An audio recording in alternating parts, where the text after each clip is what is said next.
Hello, my coffee friends. Hope y'all are doing really well. Hey guys, thanks so much for watching. My name's Tony. You're watching Faith and Coffee Bean. This is a YouTube channel that's all about coffee, espresso, and all that good stuff that goes along with it. If you haven't already, if you're a coffee geek like me, you're in a good place.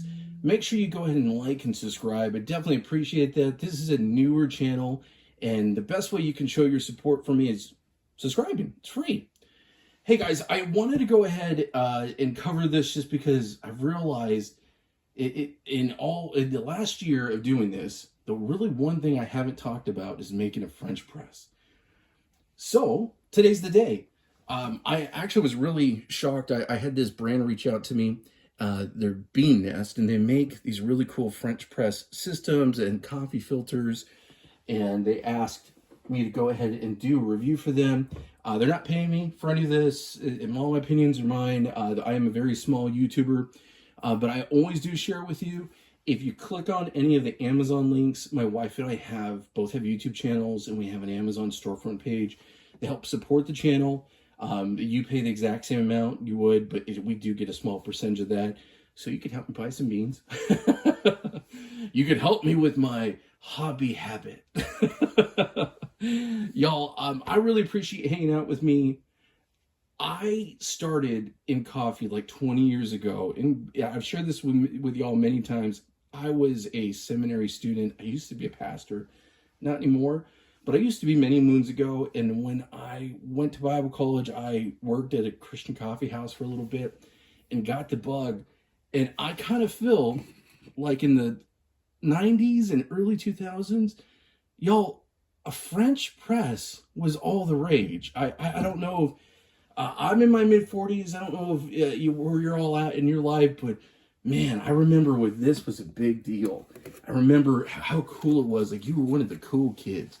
If you walked into the cafe and said, "I want a French press," it meant like you knew what you were talking about. I do not make a lot of French presses. I'm going to be very honest with that. It's not that I don't like French press, if I can say it right. That's not what I'm saying in any way, shape, or form. So I want to make sure everyone knows that. I'm an espresso geek, and I really love making an AeroPress, especially with the pressurized cap. That tends to be my favorite thing, and I love making a good V60 as I sit my AeroPress into my V60 here. I love doing pour over. I tend every now and then, I have my mocha pot. I used to make mocha pot a lot. I'm Latino. That's part of our culture. I love Chemex and everything. But I do have to admit, French press is where I kind of got my start in coffee. And it was kind of where some of my first coffee experiences in a real cafe. I grew up in Southern California. And it was like part of, I don't know, it was like cafe culture is important everywhere. But I feel like, especially where I grew up in a place called Orange County, famous for Disneyland. Little known fact, I don't know if I share it too much on this channel, but my family is, they're called Yorba, and they're literally one of the oldest Spanish settlers, founding families of California. And we used to own Orange County. Where does that sound? So my great-great-great-great-grandfather was a Spanish Don, and we actually have a star on the Disneyland Walk of Fame. So I'm an Orange County kid. I grew up at the beach, especially at coffee houses, and this was a big part of my coffee experience. So it's definitely fitting. So I'm going to get right into the review, and I will talk about this actual French press. First off, this is a 32-ounce French press. I think this is really awesome. It's definitely very well constructed. I've walked into places like Home Goods, and they don't have the measurements like it is right here. It's just kind of one of those ones for looks. That's the best way to put it. What I really like about this is that this plunger is nice and robust. It feels like it's very well made. And then the filter is right here. And here's a really cool thing. When you go into places like Home Goods and TJ Maxx and Target and your department stores, you're not, it's like you're picking one of these up. It's not in a box. I know it sounds silly, but you're not really getting it for, I don't know. I mean, it's something you get maybe as a housewarming gift. But what I really like, and they included, is these extra filters. The company really they make these filters, but then they also make paper filters. There's folks who use paper filters with these, but I love the fact that there's actually extra filters that are included. And inside here, it comes with 4. There's actually 2 filters already installed. And why I kind of like that is because I like to run my coffee fine. There's a lot of great videos on French press. There's just tons of them. James Hoffman, I think Lance has done them. I don't know if Tom's Coffee Corner has. I'm trying to remember. But I know there's a lot of really, really great YouTube videos out there. But there's a lot of good recommendations. But one of the recommendations that is always made with a French press is you definitely want to go coarser. And the really thinking behind that is when you do your plunging, it's so that there's not a lot of fines. And they a bunch of fines don't go through the mesh. So you don't have a muddied drink. There's just no other way to say it. But what's really great is with something like this, where there's already that proper mesh and it's already set up right, I'm going to tell you right now, I know I can go fine with this. So that's really cool. I've been in the department stores, the big box stores, and it tends to be something, screen right here, something like that. This is a generic puck screen, and it tends to be something like that where it could, stuff can get through it. So I get it. It's not bad advice. You definitely do want to go coarse. It's not espresso, but I like to kind of run a French press like I do my AeroPress. And let me kind of address one big thing too. I've had people ask me, why are you an AeroPress fanboy? Okay, here's the deal. It really comes down to cleanup. This is more of a standard thing. I like to think of a French press as something I could share with my family. So one of the other kind of pro tips I'm always going to recommend is you decant this after you're done, because then every cup you have afterwards will taste differently because it's had more exposure to the grounds. So rather than create one cup that's not bitter and one cup that is and all that, decant it, mix the coffee at the end, and you'll have a more unified experience. But I'm going to tell you this right now. I have a teenager and my wife who have already promised a cup of this coffee as soon as I'm done. So, yeah, that's not going to be a problem. And with the AeroPress, it's just really easy. You open it up as far as cleaning goes. And with this one, it's a little more involved with the cleaning process. So I'm going to go ahead and just get right to it. I'm going to be using my hot water from my Gevi all-in-one espresso machine here. And I'm going to go ahead and get that turned on so that we'll be ready for the hot water. And the other really important thing when it comes to making a French press you want to think about is your brew ratios. This is an espresso. You're going to have more contact with the water. So usually 1 to 14, 1 to 15. This is a 32 ounce. So I'm going to go with about 64 grams of coffee. So I want to double check. I have this awesome coffee that I'm just about finished with that I think will make a really good French press. But I want to go ahead and just kind of check really quick how many grams I have of it. So I want to make sure I have enough. I think I do, but I just want to make sure. And this isn't scientific here. Yeah, I'm sure that's going to be fine. I'm going to go ahead and portion out the 64 grams of coffee. We're going to run it through the Hybrew G5. This is La Colombe Misa, and it is, I believe, a Colombian. So pretty stoked on that. Let's go ahead. Want something that's going to be able to hold enough coffee. Again, 64 grams is what I'm shooting for. And by the way, for the month of February, DyeFluid is giving anybody who wants to purchase it and use my discount code 10% off on their smart scale. Pretty cool. That's the first time that's ever happened. Okay. At 20. And I might portion this up a little bit because this is going to be a lot of coffee. That's 32. Okay. I want to get it right at 40. 40.1. Yeah, right on 40. And then we'll do 24 more grams at the end here. So, I'm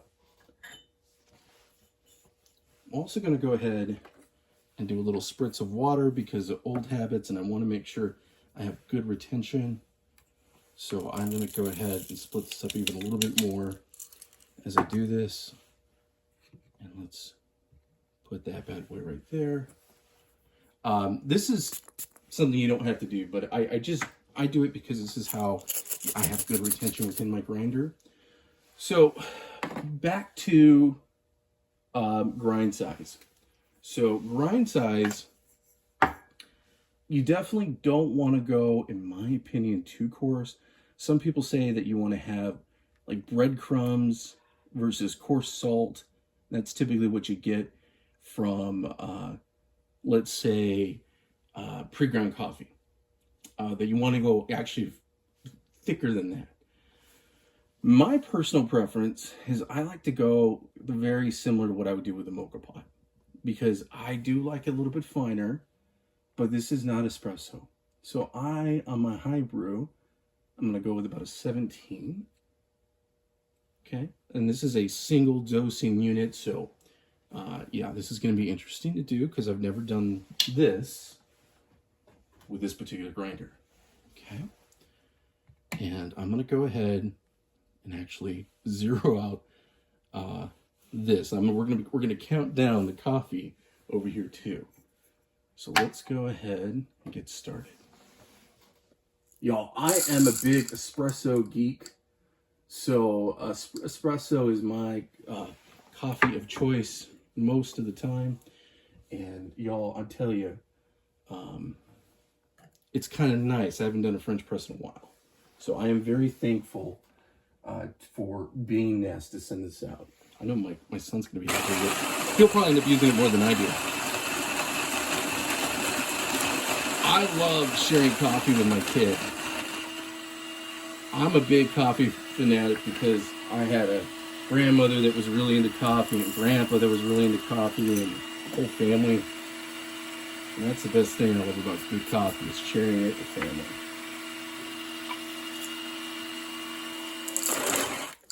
Oh, let's get some. And y'all, I tell you, from the espresso side of me wants to grab a blind shaker and all that and give this a big old giant shake and blah, blah, blah, blah, blah. That's okay. But the truth is, this is the beautiful part about using a French press, is that you don't really have to fuss about it like that. One thing I always kind of recommend though is just try to even out the grounds. But other than that, I mean, there's not really much you need to do. So that's nice. That's the beautiful part of a French press. Yeah, I'm so used to making my espresso. This grinder's like making lightweight of all this coffee at this setting. Okay, so right now we're sitting at, okay guys, so I went ahead and measured out. We're right at 40 grams, so we have about 24 more grams we need to do. So I'm going to go ahead and get 24 grams ready to go. Hey, if y'all have a really good French press recipe that you want to share, please let me know. I love making this, but like I've said before, I am really an espresso guy. There's just no other way to say it. I'm stoked to get this because I get to kind of share it with my kiddo, and I'm probably going to let him, be that guy. There's no other way to say it. Okay, so I'm like almost there, like half a gram. Oh, goodness gracious. This is a very exact, yeah, it's right on the money. So, and I am almost done with this bag now. So, I will have to figure out what to do with those little beans. And now that this is a little more manageable, I'm gonna get my water and we're gonna get this all done very quickly.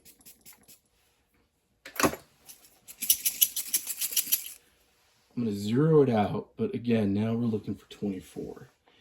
This scale is really great for doing a French press because there's a timer. It has all this really cool stuff where it could tell flow rates and stuff. It's really cool for pour over, French press, you name it. Okay, so let's go ahead. Let's finish this up. And I think I do here. Yep. Okay, so let's go ahead and put the rest of our coffee in. Right on the money. About like 2 grams off, but that's okay. I actually, oh, so close. There is a little bit of retention. Wow, I've got like a 1/10 of a gram of retention. That's actually really good. Okay, cool. So we have our 64 grams, and then I'm gonna go ahead and put this back on, and we're gonna zero it out. We're gonna get the water, and then we're gonna make some magic. You ready for the magic? I'm ready for the magic. I'm literally just gonna be using the water from my espresso machine. There's just no other way to say it. Of course, you can have a kettle, gooseneck kettle, all that good stuff. Never a bad way to go. Just making sure my grounds are nice and even. Alrighty, my coffee friends, I'm going to go ahead and speed this up. So what I was doing was basically just getting the hot water and 1 cup at a time, putting it into my French press. And the reason why I'm speeding up is it just takes too long. Just do yourself a favor. Heat yourself up a nice kettle. I have a kettle in the other room. After I was doing it, I kind of thought to myself, why did I do it that way? You gotta love it. At this point, I do want to agitate it once I've went ahead and let it bloom. And that's what I was doing there, is just making sure that there is that agitation. I'm going to encourage everyone, once it's bloomed and once you get to a certain point, don't keep agitating it like you would, let's say, with an AeroPress. There is a crust that's going to build up within the French press of a layer of basically all your grounds. You don't want to disturb that. That's actually part of the process. But definitely, it's good, in my opinion, to do your agitation in the beginning. I'm so used to using my AeroPress for this particular type of method. So yeah, definitely go with a kettle. I was using my high brew and my Gevi to make the hot water. Hey, it's been a while.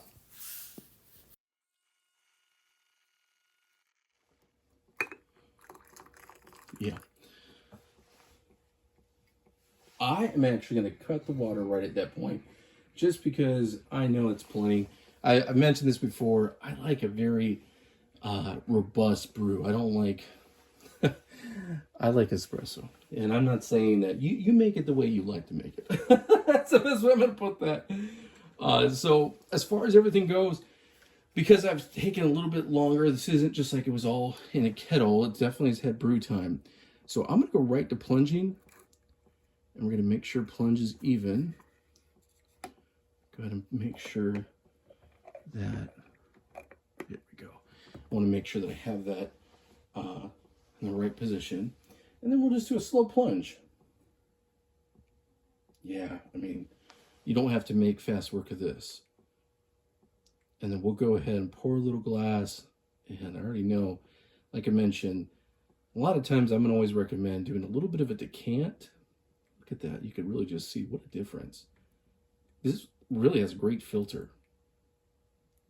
Yeah, they did a really good job on these filters. And I like that there's 2 that are included. Wow. My son is already, today is Sunday, and my son is hanging out with my wife watching something. So I can't wait to give them some coffee.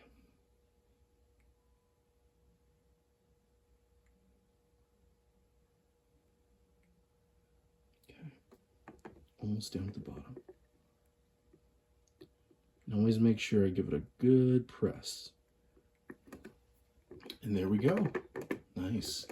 So what's good is that you could just kind of get this over. You can see right here there's perforated, so ready to go. I'm gonna get my cup, or give this a little bit of a taste and a little stir, and then I'll get some for the kiddo.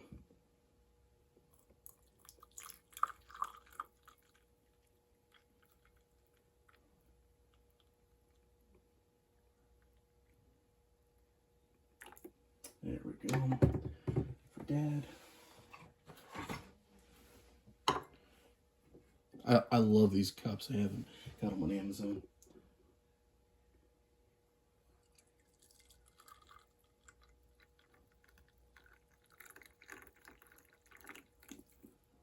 And then I have just a little bit left here, and I think it's perfect for the wife. Okay.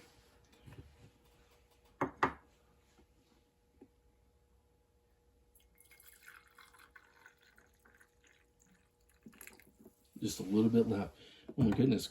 Typically, a size like this is about 4 servings, you know, with most folks. Okay, so let me give this a little stir and a little taste. I'll start with the one in the middle because I had the most. Call that Dad's cup. Give everyone a little stir. Good measure. Okay. Let's give this a taste. Cheers, everybody. Cheers.